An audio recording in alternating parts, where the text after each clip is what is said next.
बजा देगा, पकड़ के इंग्लैंड की, और आज बजा दी है। आज इंग्लैंड ये तय करके गया कि हम ये टेस्ट मैच एक इनिंग से हारने वाले हैं, क्योंकि कल अक्षर पटेल और जडेजा ने तेज खेलना है। इंडिया ने अपनी लीड 200-250 तक लेके जानी है, और बजा देना, पकड़ के इन सब की ले लेनी है। इंग्लैंड का एक बार फिर से घंटा बजा दिया है, इंग्लैंड को बजा के रख दिया इंडिया ने। क्या कमाल किस्म की सुपर डुपर बैटिंग जो है वो इंडिया की तरफ से देखने को मिली है। और अगर बात कर लीजिए तो इस वक्त बोर्ड पे इंडिया ने 421 रन जो है वो लगा दिया है, और लीड की बात कर लीजिए तो 175 रन की जो है वो लीड लग चुकी है। वो बेसबॉल बूजबॉल घुस गई। भाई मैंने परसों बोल दिया था ये बेसबॉल बूजबॉल ये RIP हो जाएगी, ये रेस्ट इन पीस हो जाएगी। ये लास्ट सीरीज है बेसबॉल की, ये जो भी बेसबॉल बूजबॉल है ना, इनकी ये लास्ट सीरीज है। मेरे छनकने पे बचेगी ये बेसबॉल भाई। उधर जस्ट इंडिया बॉल हो रही है, उधर जो आ रहा अपनी क्रिकेट खेल रहा है। बंदा जाए तो किधर जाए, मतलब 87 ओवर्स 302 रन और 175 रन की उसमें से लीड रही। कहीं सही कसर रविंद्र जडेजा की बाकी थी। तीसरे बैटर बने इंडिया के जो 80 के फिगर में गए हैं। 80 बनाए जायसवाल ने, 86 बनाए KL राहुल ने, 81 पे खड़े हुए रविंद्र जडेजा, और रही सही कसर अक्षर पटेल के साथ मिलके मतलब तबाह बर्बादी कर। क्या भाईजान कमाल किस्म का खेला है उस पिच के ऊपर, जहां पर बहुत ही मुश्किल से इंग्लैंड ने 246 रन बनाया था। अपने बंदा कहीं और खेले ना खेले, कहते हैं ना कि अपनी जगह का बंदा को बादशाह जरूर होना चाहिए। तो ये चीज एक बार फिर से जो है वो इंडिया ने साबित कर दी है कि इंडिया अपने बाहर तो जाकर जीतता ही जीतता है, लेकिन अपनी कंडीशन का इंडिया किंग है। उसको पता है कि दूसरी टीमों को आउट भी कैसे करना है। जो यार अपनी मर्जी की क्रिकेट खेल रहा है, ये बात है। देखो, इंडिया ने अपने आप को प्रूफ किया है, इंडिया ने अपने आप को वर्ल्ड क्रिकेट में प्रूफ किया है कि वो वर्ल्ड की सबसे ज्यादा बेहतरीन साइड है। नमस्कार दोस्तों, जय हिंद। स्वागत है आपका हमारे एक और नए लेटेस्ट वीडियो में। दोस्तों, भारत वर्सेस इंग्लैंड का दूसरे दिन का जो खेल है समाप्त हो चुका है, और भारत ने 175 रनों की लीड ले ली है। और आज भारत ने इतनी शानदार बैटिंग करी है। बात करने वाले हम KL राहुल के बारे में। जी दोस्तों, KL राहुल ने जिस तरह से शानदार बैटिंग करी, 86 रनों की इनिंग खेले KL राहुल ने, और बहुत ही शानदार इनिंग खेले KL राहुल ने। और उनका साथ मतलब रविंद्र जडेजा ने भी इतनी शानदार बैटिंग करी। 81 रन की वो नॉट आउट है, अभी आपको पता ही होगा। भारत ने 421 रन बनाते 7 विकेट के नुकसान पर। और देखा जाएगा कि भाई सिकंदर भारत की बात करें तो 41 रन उनकी है, और अक्षर पटेल के 35 है, और भारत के टोटल 421 पे 7 आउट है, और 175 रन की भारत के पास लीड है। तो आज का जो दिन है वो भारत का बहुत ही शानदार गया है। और अगर कल भारत, आपको पता हो कि और ज़्यादा कम से कम 250-300 तक अगर उनकी कल की लीड आ जाती है, तो आपको पता होगा कि बहुत अच्छा टारगेट है इंग्लैंड के लिए। और इंग्लैंड को एक इनिंग से हराने के लिए काफ़ी होगा 250-300 अगर इंडिया कल बना देती है, लीड ले लेती है और आउट कर देती है। तो भाई जडेजा ने जो शानदार बैटिंग करी ना, उनकी बदौलत भारत इतना अच्छे स्कोर पर आ पाया। खेल और जडेजा की बैटिंग ने डिस्ट्रॉय कर दिया इंग्लैंड के बॉलर्स को। वो वर्ल्ड की सबसे ज्यादा आउटस्टैंडिंग साइड है, वो वर्ल्ड की सबसे ज्यादा ब्रिलियंट साइड है। उन्होंने ये चीज प्रूफ की है। सॉरी टू से, ये जितने भी घंटे के फैंस, ये जितने भी छनकने के फैंस, ये जितने भी मेरे मेरे घंटे के फैंस, ये जितने भी छनकने के फैंस है ना, 175 की लीड है उनकी। 175 की लीड, 175 की लीड किसी छनकने ने ली हो तो मुझे बता दो।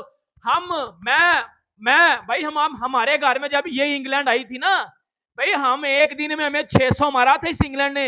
हमें एक दिन में इसी इंग्लैंड ने 600 मारा था। हमारे RS रऊफ टेपिये को 5 ओवरों में 60 रन पड़े थे टेस्ट मैच में। RS रऊफ टेपिये को 5 ओवरों में 60 रन पड़े थे, 60 रन। आप अंदाजा लगा लो, टेस्ट मैच में टेपिये को पिंडी में 5 ओवरों में 60 पड़ रहे हैं। 600 रन इंग्लैंड हमें एक दिन में मार रहा है। एक दिन में 4 उनके प्लेयर 100 मार रहे हैं। स्मोली पोप, जैक क्रोली, बेन डकिट और हैरी ब्रोक्स। 400 प्लस 600। टेपिये को इतना मारा, इतना मारा, इतना मारा, इतना मारा कि उसके अंदर डंडा दे दिया, और उसका उधर ही टेस्ट कैरियर खत्म। उसका वो पहला टेस्ट मैच था डेब्यू, और उसका वो लास्ट टेस्ट मैच था।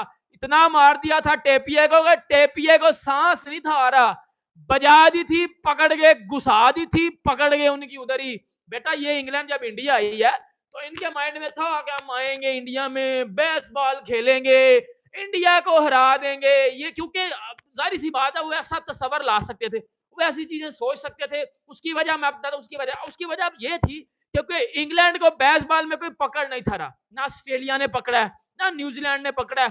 पाकिस्तान का तो उन्होंने मार मार के, मैं कहता हूं, पर्था बना दिया था ना, 3-0 में मारा था। मतलब बेसबॉल में इंग्लैंड को कोई पकड़ नहीं था रहा। अब बेसबॉल में इंग्लैंड को एक ही टीम पकड़ सकती थी, उसका नाम था इंडिया, और इंडिया इंग्लैंड को पकड़ सकती थी, और उन्होंने पकड़ा नहीं है, उन्होंने लुटा के छनकने के साथ साथ, देखो आगे इंडिया क्या करता है, पहले तो किसी का घंटा बजा दिया या किसी का छनकना बजा दिया, इन दोनों का इनका इकट्ठा पकड़ के ना, घंटे के साथ साथ छनकना बजा, देखो एक हाथ में दोनों चीजें पकड़ी है मैंने, मेरे हाथ में दोनों का चीजें एक साथ है।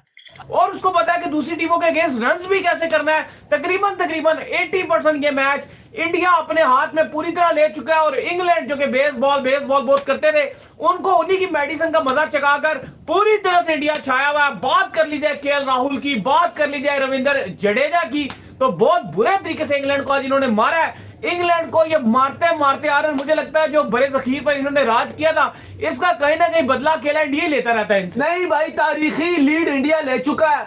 246 पे आउटलास्ट करने के बाद 421 पर दिन का अख्ताम। इवन बात बहुत की जा रही थी कि 3-3 4-4 स्पिनर, रूट को मिला लो तो 4 स्पिनर, फिर भी इतनी ढीली किस्म की स्लो ओवर रेट के हिसाब से बॉलिंग किया कि मैच को इतना एंड तक लेगा। इंडियन टाइम के मुताबिक तो 5 भी बज गया, पाकिस्तान के टाइम के मुताबिक 4.5 से ऊपर जा चुका है। लेकिन अली साहब 175 रन की लीड, 175 रन की लीड पहले जायसवाल ने धोया इंग्लिश टीम को, उसके बाद केएल राहुल ने तोड़ा, और फिर खूब तरीके से धोया और तोड़ा और पानी भी नहीं दिया। उसका नाम है रविंद्र जडेजा। माइकल वॉन कहते हैं कि इस टाइम ये वक्त आ गया कि अभी घोषित कर दिया जाए कि Ravindra Jadeja all time best इस टाइम ऑलराउंडर है। सही बात है। नहीं, जितना कमाल रविंद्र जडेजा ने बॉलिंग की, उतना ही कमाल जो है जडेजा बैटिंग कर दिखा रहे हैं। लग रहा था शायद इंडिया जो है वो अर्ली आउट हो जाए, लेकिन केएल राहुल और जडेजा ने ऐसी कमान से बाली, और कहीं ना कहीं भारत ने भी जो आज रन कर दिए, कमाल करके। अच्छा, अब यहाँ पर जो लोग सवाल कर रहे हैं, ठीक है, आज जडेजा ने कर दिया, अक्षर पटेल साथ खड़े रहे हैं, 35 रन बना के आउटस्टैंडिंग नॉक खेल रहे हैं, जडेजा ने कर दिया, जायसवाल ने कर दिया, राहुल ने कर दिया, ठीक है, शुभमन गिल जल्दी आउट हो गए 23 रन बना के। उनका आप कह लो कि लेफ्ट आर्म स्पिनर्स के अगेंस्ट वो वैसे ही फंस रहे होते हैं। चलो वो देख लो, रोहित ने अच्छा स्टार्ट दे दिया था, अय्यर ठीक है 35 पे आउट हो गए। लेकिन सवाल यहां पर यह कि इंडिया की लगातार 2013 के बाद से अगर आप स्टैट्स देखोगे टेस्ट क्रिकेट में, इन इंडिया वो आउटस्टैंडिंग है, आउटसाइड इंडिया वो आउटस्टैंडिंग है, घर के अंदर घर के बाहर वो जीत रहे हैं। इंडिया के अंदर हराना उनको तकरीबन नामुमकिन है। ये इंडिया की सुप्रीमेसी टेस्ट क्रिकेट में क्यों बढ़ती जा रही है। और बाकी अगर आप टीमें देखें, इंक्लूडिंग हमारी टीम देखें, हमें दुख इस बात पे होता है इंडिया के क्रिकेट देख के, जलने की बात नहीं है, लेकिन दुख जरूर होता है। और दुख इसलिए होता है कि हम भी चाहते हैं कि एटलीस्ट हम अपनी होम कंडीशन से फायदा उठाएं, लेकिन हम अपनी होम कंडीशन में कभी अपने से फायदा उठा नहीं सके। ये इवन जब पाकिस्तान आई थी तो पहले दिन ही पहले टेस्ट मैच का नतीजा आ गया था, दूसरे दिन में दूसरे टेस्ट मैच का नतीजा आ गया था, और जाहिर है आखिरी टेस्ट मैच बहुत फ्लैट विकेट पे खेला जा रहा था, लेकिन वहां भी नतीजा इंग्लैंड के हक में ही रहा था। मेरा ये इंग्लैंड के कॉन्फिडेंस की, I really like the approach by team India के अब उस मोड में आप आ जाओ। रन्स तो आपके पास काफी आ चुके हैं, इतने रन्स आपके पास हैं कि आप ये सोच सकते हैं कि इंग्लैंड को मैदान में उतारेंगे, और कोशिश करते हैं कि रहा साहा कॉन्फिडेंस भी किल आउट कर लें। आपको कोई जल्दबाजी करने की जरूरत नहीं थी। 63 रन आपने जोड़े हुए थे टी सेशन तक, आपने मजीद 112 रन जोड़ के इस सेशन के अंदर, जो कि एक्सपेक्टेड था 2 विकेटों के नुकसान के ऊपर, जिसमें से एक बिला वजह का अश्विन का विकेट निकल गया, वो निकलना ही नहीं चाहिए था। हालांकि आई लाइक द स्ट्रेटेजी के लेफ्ट और राइट का कॉम्बिनेशन कोना भारत के बाद ये सोचा गया कि अश्विन को ऊपर ले आते हैं, अक्षर को नीचे करते थे कि जडेजा आउट हुआ तो फिर लेफ्ट राइट का कॉम्बिनेशन चलेगा। लेकिन अश्विन जो जल्दी चला गया, लेकिन उसके बावजूद भी 2 लेफ्टीज आने के बाद कि जहां बेन स्टोक्स ने रही सही भी उसके अंदर कॉन्फिडेंस था, कोई एनर्जी थी, वो भी इख्तिताम कर दी इस पार्टनरशिप ने। और आज के दिन का इख्तिताम, अभी तो ये 5 टेस्ट मैच का टूर है, इंग्लैंड को अभी से लगना शुरू हो जाएगा कि कितना लंबा टूर है। मतलब इंग्लिश मीडिया इतनी बुलंदो वाला बातें, नासिर हुसैन, माइकल वॉन, असल में तो इंडिया दिखा रहा है कि बेसबॉल क्रिकेट खेलनी किस तरह है हमारे मैदानों के अंदर, कि अगर आपने बॉलिंग करने आना है तो खड़े नहीं होने देना, आपने बैटिंग करने आना है तो 1 नंबर से लेके अभी तक के 9वें नंबर के बैटर को हर किसी को स्टार्ट मिल रहा है। वो तो अपनी गलती की वजह से विकेट देके जा रहे हैं, अपनी इंटेंट की वजह से विकेट देके जा रहे हैं कि अगर आप ये क्रिटिसाइज करें कि जायसवाल ने 80 बना के सेंचुरी नहीं बनाई या 86 बना के राहुल ने क्या कहते हैं अपना सेंचुरी नहीं बनाई, तो अप्रोच आपकी गलत है।